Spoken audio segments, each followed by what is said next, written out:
የውሸት አይደለም ያላቸው ነገር እውነት።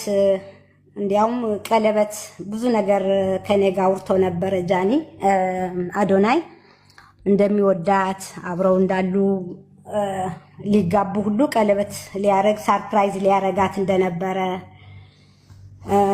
ይሄ ነገር የተፈጠረው ያው አክሲደንታሊ እና አጋጣሚ እንደሆነ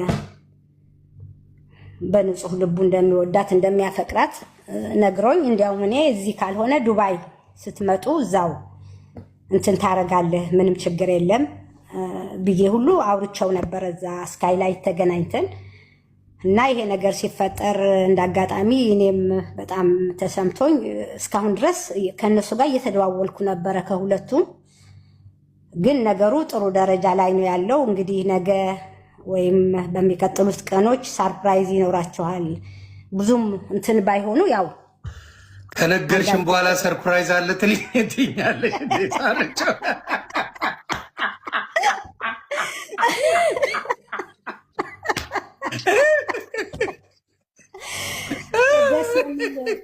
እና እርግጠኛ ነኝ ይታረቃሉ ብዬ አስባለሁ ከእግዚአብሔር ጋር ይችን ልንገራችሁ ብዬ ነውና ቤተሰቦች እኔም ደስ የሚለኝ ያ ነው። አሁን አዶናይን ትልቅ የሚያደርገው ነገር ታርቀው ምን ብለው ወደ ትልቅ ነገር ሲሄዱ እኔ ፍቅር ያሸንፋል በሚለው በዚህ ሰዓት ይቺ ልጅ ከጎኗ መቆም እሱም አይደለም ማንም የሆነ ሰው ከሷ ጋር መቆም አለብን። ምክንያቱም ኦልሬዲ ማንም ሰው በማወቅም ባለማወቅም ስህተት ያደርጋል። ግን ያ ስህተት ሌላ ስህተት እንዳይፈጠር ያ ሰው እንዳይጎዳ ከጎኑ ሆነን ከስህተቱ እንዲማር ማድረግ ነው እንጂ ያለብን ሌላ ነገር አይደለምና ሁላችሁም ማነው አዶናይም የይቅርታ ልብ ኖሮት ምናልባት የተጎዳበት ነገር የተሰማው ፊሊንግ እንደ ወንድ ሊኖር ይችላል።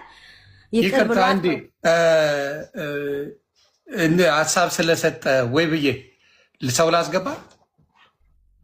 እሺ የኔ አባት እሺ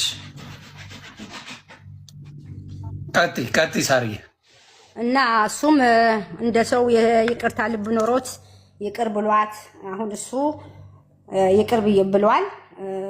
የሚቀጥለው ሁኔታ ግን ከሱ